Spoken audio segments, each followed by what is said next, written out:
کۆڕ و کۆبوونەوانە نەک تەنها کۆڕ و کۆبوونەوەی ئەدەبی ئێمە زیاتر کۆبوونەوەکانمان لە چوارچێوەی ئەدەبیات و سیمینار و کۆڕ و کۆبوونەوەدا ئەو سیمینارانە زیاتر لەلایەنی زانستیەوە خزمەت بە چۆمڵێ بە کۆمەڵگە لەلایەک و بە گەنجان دەکەم بەڵام مەسلەی ئەدەبیات یاخود هونەر و ئەدەب کۆمەڵگە بە خزمەت بە کۆی گشتی تاکەکانی کۆمەڵگای دەکات.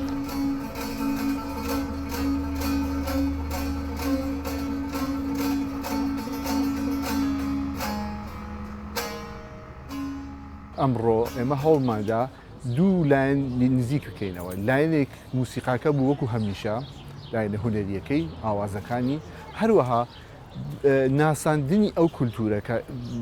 ئێمەی کورد خاوەن یەکێک لە ڕەسەنترین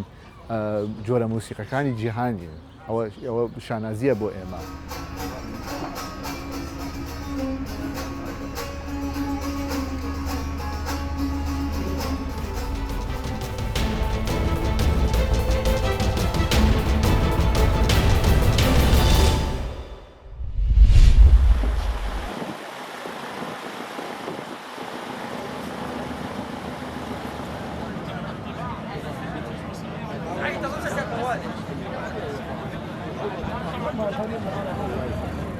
أحد المشاركات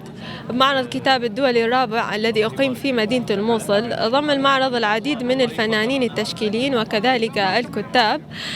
وقد شاركت بلوحة عن شناشيل بغداد في هذه المعرض.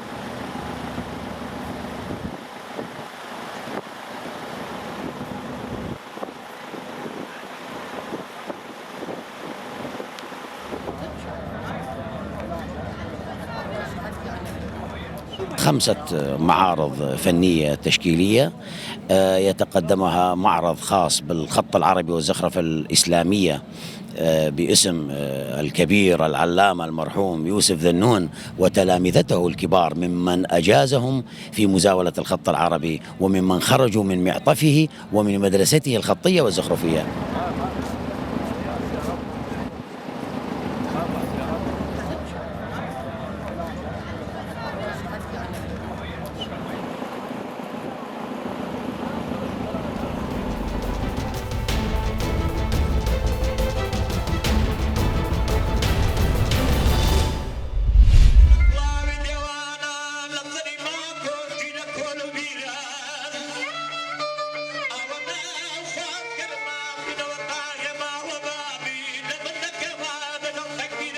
بەڵێ دیارە ئەم ساڵ ئێمە وەکو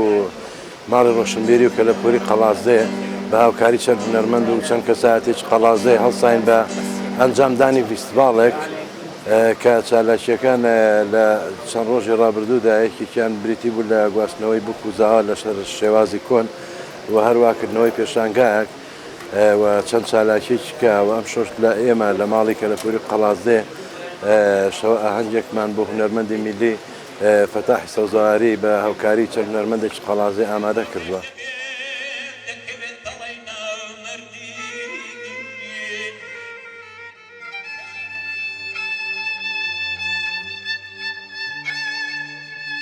طبعا ئەو یادە دەبێ گرنگی زۆری پێ بدرێت